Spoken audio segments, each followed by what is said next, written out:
Hello students, myself Monica Sharma from Image English School, Standard 7th, subject Hindi. Hindi second semester, chapter number 3rd, Sacha Hira. This chapter already explained.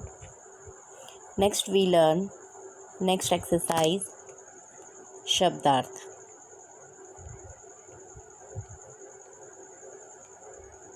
First I will explain Shabdarth. हीरा. हीरा means नर रत्न, बहुत ही अच्छा आदमी. चहचहाना means चहकना, चहकारना. नीड़ means घोंसला. कंठ मतलब गला, आवाज़, स्वर, शब्द. नेक्स्ट चाव. चाव मीन्स प्रबल इच्छा या लगन. प्रशंसा मतलब तारीफ या गुण. बराबरी मीन्स तुलना, समता या समानता. किसी से हम बराबरी करते हैं ना, किसी की तुलना करते हैं.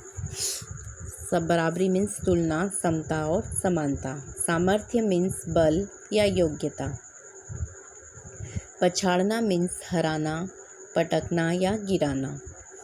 आधुनिक मीन्स अर्वाचीन, नवीन. बृहस्पति मीन्स देवों के गुरु. साक्षात मीन्स सामने, सम्मुख, प्रत्यक्ष, मूर्तिमान. निवास मतलब घर, रहने का स्थान. टोकना मतलब रोकना या पूछताछ करना. मधुर मतलब मीठा. गर्व मीन्स अभिमान और प्रकृति मीन्स स्वभाव. नेक्स्ट एक्सरसाइज मुहावरे. फर्स्ट मुहावरा है इधर उधर की बातें करना. इधर उधर की बातें करना मतलब गप मारना.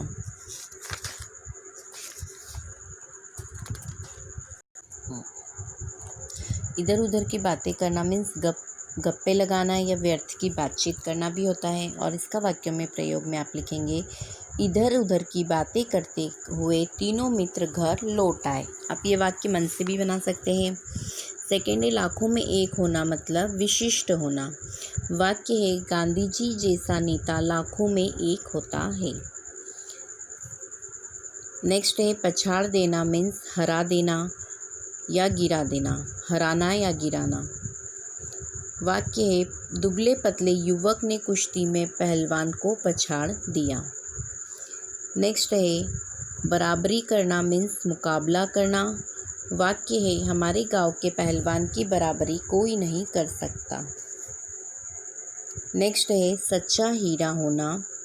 सच्चा हीरा होना मतलब अच्छा आदमी होना या प्रशंसा करने लायक व्यक्ति होना. वाक्य है भारत माता का हर सपूत सच्चा हीरा है. ओके, इस तरह से आप वाक्य बनाएंगे. आप मन से भी अपने वाक्यों में प्रयोग कर सकते हैं. नेक्स्ट एक्सरसाइज अभ्यास. Question number 1. निम्नलिखित प्रश्नों के मौखिक उत्तर दीजिए. Question number 1. चौथी स्त्री का बेटा सचमुच हीरा था, क्यों? Question number 1. चौथी स्त्री का बेटा सचमुच हीरा था, क्यों? इसका आंसर है चौथी स्त्री का बेटा बहुत ही सीधा साधा और सरल स्वभाव का था. सिर पर पानी से भरा घड़ा उठाए ला रही माँ को उसने अनदेखा नहीं किया. वह माँ के पास गया और घड़े को उसके सिर से उतारकर अपने सिर पर रख लिया. घड़ा लेकर वह घर की तरफ चल पड़ा. इस तरह अपनी माँ के प्रति सच्चा सेवा भाव दिखाकर उसने खुद को सच्चा हीरा साबित कर दिया. Question number 2. अपने घर में आप माता पिता को कौन कौन से काम में मदद करते हैं? ये आंसर आप मन से भी लिख सकते हैं. फिर भी मैं आपको एक बार और बता देती हूँ. आंसर है मैं माँ के कहने पर बाज़ार से चीज़ें खरीद लाता हूँ या खरीद लाती हूँ. इन चीज़ों में साग सब्जी, दवाएं, फल तथा अन्य कई वस्तुएं होती है. घर की साफ सफाई में भी मैं माँ की मदद करता हूँ या करती हूँ. पिताजी के लिखे पत्र डाक खाने की पत्र पेटी में डाल आता हूँ। धोबी के यहाँ से कपड़े ले आता हूँ। उनके कहने के अनुसार खाने पीने की या अन्य चीज़ें ले आता हूँ या ले आती हूँ। इस प्रकार घर में मैं अनेक कामों में अपने माता पिता की मदद करता हूँ या करती हूँ। Next question number 3। सच्चा आदमी सच्चा हीरा कैसे बन सकता है? आंसर है, आदमी में ज्ञान गुण होना अच्छी बात है, उसका वीर होना भी प्रशंसनीय है, लेकिन यदि उसका ज्ञान आचरण में नहीं उतरता तो वह व्यर्थ है। कोरा ज्ञान किसी के उपयोग में नहीं आता। अपने ज्ञान और गुण को कर्म में उतार कर ही उन्हें सफल बनाया जा सकता है। इस प्रकार कर्म करके, बड़ों की सेवा और ज़रूरतमंदों की मदद करके ही आदमी सच्चा हीरा बन सकता है। इसके बाद एक्सरसाइज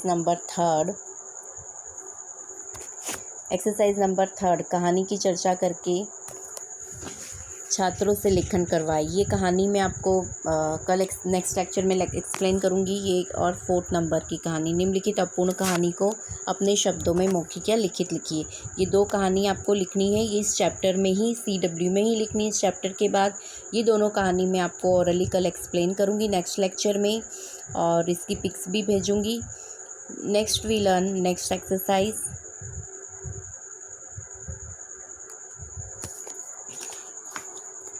स्वाध्याय।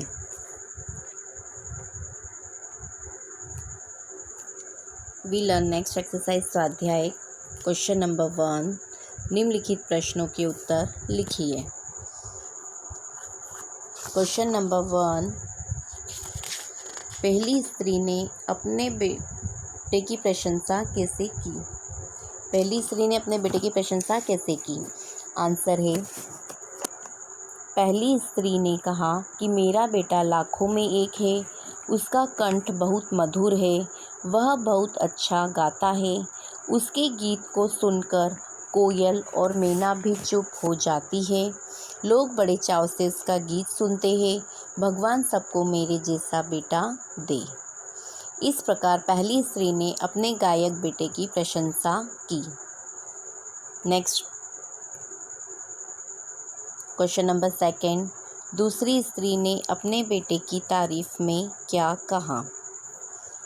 आंसर है, दूसरी स्त्री ने अपने बेटे की तारीफ में कहा कि उसकी बराबरी कोई नहीं कर सकता, वह बहुत ही शक्तिशाली है, वह बड़े बड़े बहादुरों को भी पछाड़ देता है और वह आधुनिक युग का भीम है।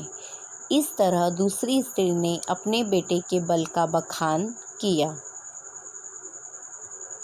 नेक्स्ट क्वेश्चन नंबर 3, तीसरी स्त्री ने अपने बेटे की विशेषता में क्या कहा?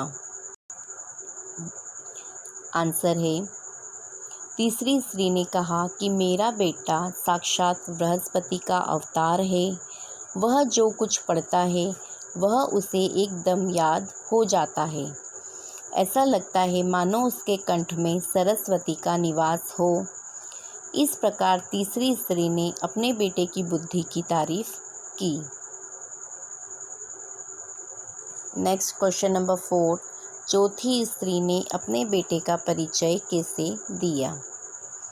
आंसर है, चौथी स्त्री ने कहा कि मेरा बेटा तो एक साधारण लड़का है, वह न तो गंधर्व सा गायक है, न ही भीम सा बलवान और न ही बृहस्पति सा बुद्धिमान, मैं उसकी प्रशंसा कैसे करूं? इस प्रकार चौथी स्त्री ने एक सीधे साधे लड़के के रूप में अपने बेटे का परिचय दिया। नेक्स्ट क्वेश्चन नंबर 2, निम्नलिखित उक्ति कौन किसे कहता है लिखिए।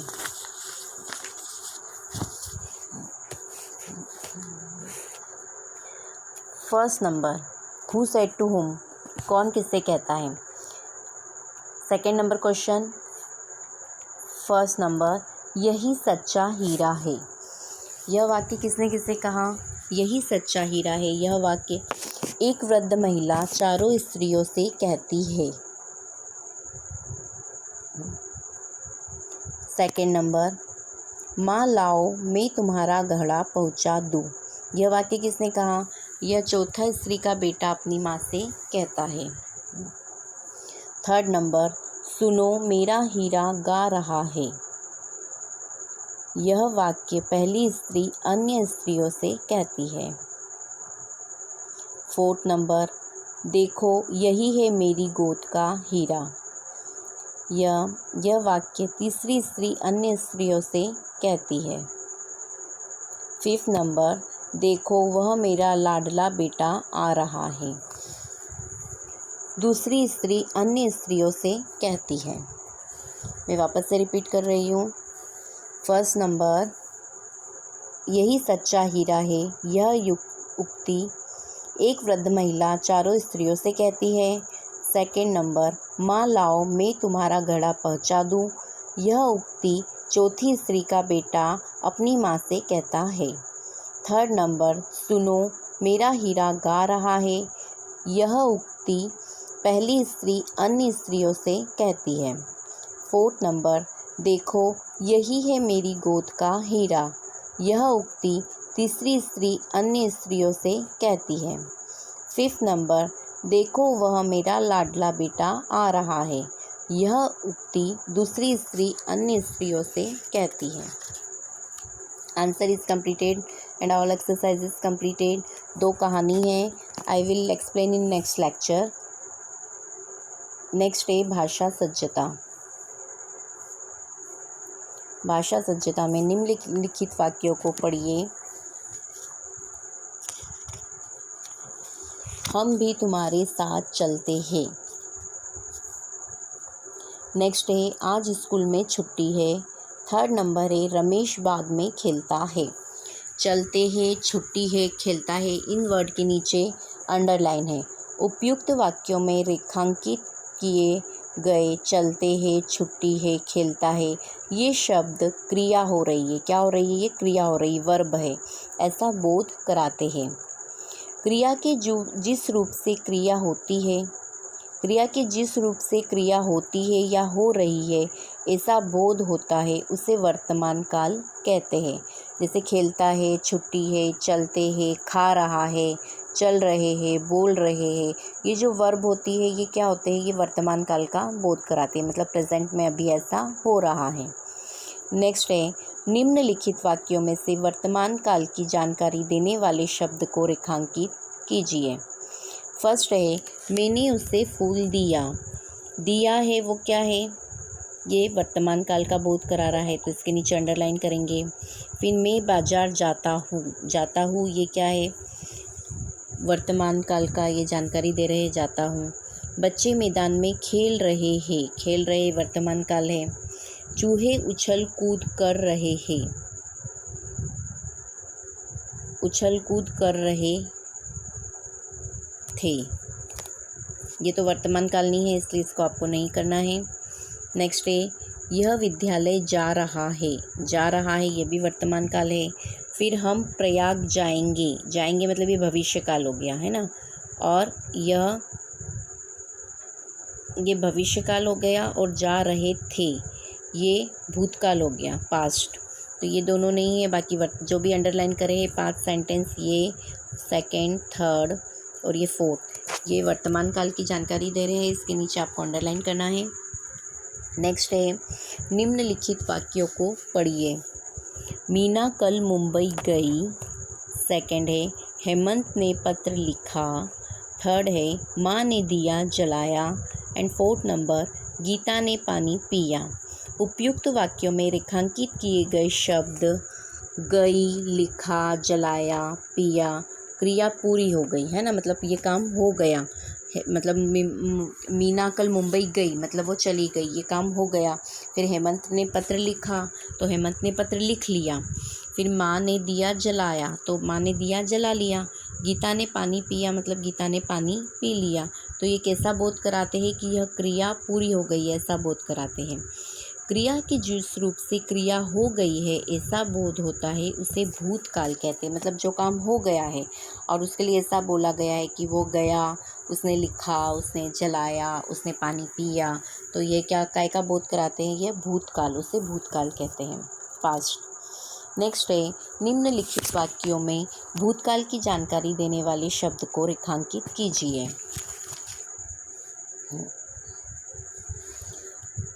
इसमें भूतकाल होगा, मैंने उसे फल दिए, तो दिए है वो भूतकाल। पिताजी अखबार पढ़ रहे थे, तो पढ़ रहे थे क्या हो गया, भूतकाल हो गया। नेक्स्ट, गांधीनगर गुजरात में है, तो ये भूतकाल नहीं हुआ, इसलिए इसमें कोई अंडरलाइन नहीं होगी थर्ड नंबर पर। फोर्थ नंबर पे, ये चित्र आपको कल दूंगा, ये फ्यूचर टेंस भविष्य काल हो गया, ये भूतकाल नहीं है, इसलिए इसमें भी अंडरलाइन नहीं होगी। फिफ्थ नंबर, यहाँ अक्सर सूखा पड़ता है, तो यह भी भूतकाल नहीं है। सिक्स नंबर, हम पहले सूरत में रहते थे, ये क्या हो गया, भूतकाल, तो रहते थे में आप अंडरलाइन करेंगे।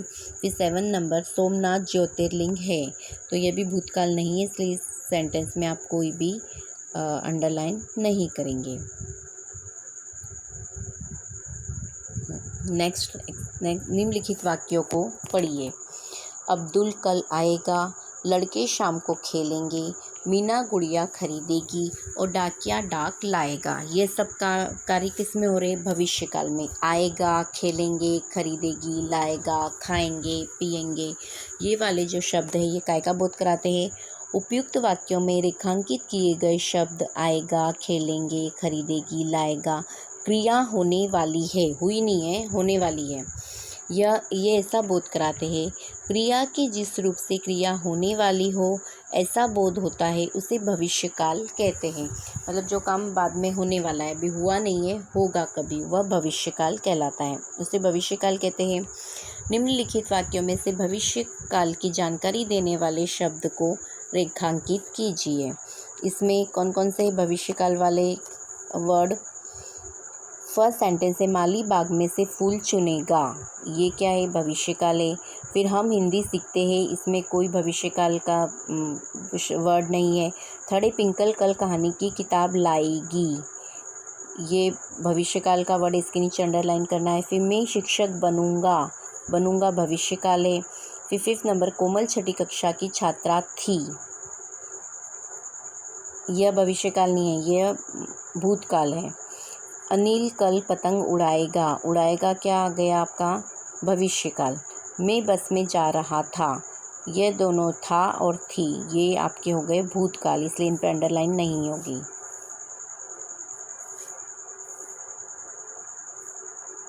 नेक्स्ट है, क्रिया के जिस रूप से क्रिया के समय उसकी पूर्णता या अपूर्णता का बोध हो उसे काल कहते हैं। ठीक है, क्रिया के समय उसकी पूर्णता या अपूर्णता का बोध हो उसे काल कहते हैं, है ना। काल के प्रमुख तीन भेद होते हैं, काल तीन तरह के होते हैं, जैसे आपके इंग्लिश में तीन काल होते हैं ना, past, future and present, past, present and future, वैसे ही हिंदी में भी तीन काल होते हैं, वर्तमान काल, भूतकाल और भविष्यकाल। वर्तमान काल को इंग्लिश में पास्ट टेंस कहते हैं, वर्तमान काल को प्रेजेंट टेंस कहते हैं, भूतकाल को पास्ट और भविष्य को फ्यूचर। वर्तमान काल, भूतकाल और भविष्यकाल, यह तीन तरह के काल होते हैं। सेकेंड नंबर एक्सरसाइज, निम्नलिखित वाक्यों से जिस काल का पता चलता हो उसके सामने उस काल का नाम लिखिए। फर्स्ट है, रोशनी ने कहानी सुनाई, यह क्या है, भूतकाल है, तो आप यहाँ पर लिखेंगे भूतकाल। सेकंड नंबर है, हम परसों घूमने जाएंगे, तो ये क्या हो गया आपका, भविष्यकाल, सेकंड के सामने आप लिखेंगे भविष्यकाल। थर्ड नंबर है, पिताजी के जूते खो गए मतलब गुम ही गए हैं, तो ये क्या होगा, भूतकाल। फोर्थ नंबर, मैं दादाजी के साथ मंदिर जाता हूँ, तो यह क्या हो गया, वर्तमान काल। फिफ्थ नंबर, अनीता 7वीं कक्षा में पढ़ती है, मतलब अभी पढ़ी रही है प्रेजेंट में, तो वर्तमान काल। सिक्स नंबर, मैं किताबें खरीदूंगी मतलब फ्यूचर की बात कर रही, भविष्यकाल। सेवन्थ नंबर, बेटी पढ़ लिख कर दुनिया घूमेगी, भविष्यकाल। हरी रहीम से बात कर रहा था, भूतकाल। नाइन्थ नंबर, मेरे पैरों में दर्द हो रहा था, यह भी आएगा भूतकाल। आपको सामने सब तरह के काल लिखने हैं। नेक्स्ट है 3rd नंबर, निम्नलिखित शब्दों से उदाहरण अनुसार वर्तमान काल, भूतकाल और भविष्य काल का एक एक वाक्य बनाइए। उदाहरण है खेलना, तो वर्तमान काल में मैं खेलता हूँ, भूतकाल में खेलता था और भविष्य काल में मैं खेलूँगा। इस तरह पढ़ना, उड़ेलना, बटोरना, लिखना, सहलाना और सराहना, इसके आपको तीनों काल में वाक्य बनाना है। फर्स्ट है आपका वर्तमान काल। वर्तमान काल में आप लिखेंगे मैं पढ़ता हूँ, मैं उड़ेलता हूँ, मैं बटोरता हूँ, मैं लिखता हूँ, मैं सहलाता हूँ और मैं सराहता हूँ। ये हो गया आपका वर्तमान काल। भूतकाल में लिखेंगे मैं पढ़ता था, मैं उड़ेलता था, मैं बटोरता था, मैं लिखता था, मैं सहलाता था और मैं सराहता था। फिर भविष्य काल में वाक्य बनाएंगे मैं पढ़ूँगा, मैं उड़ेलूँगा, मैं बटोरूँगा, मैं लिखूँगा, मैं सहलाऊँगा और मैं सहराऊँगा। ओके, इस तरह से आपको ये कंप्लीट करना है exercise. Okay, complete this grammar portion also. Thank you.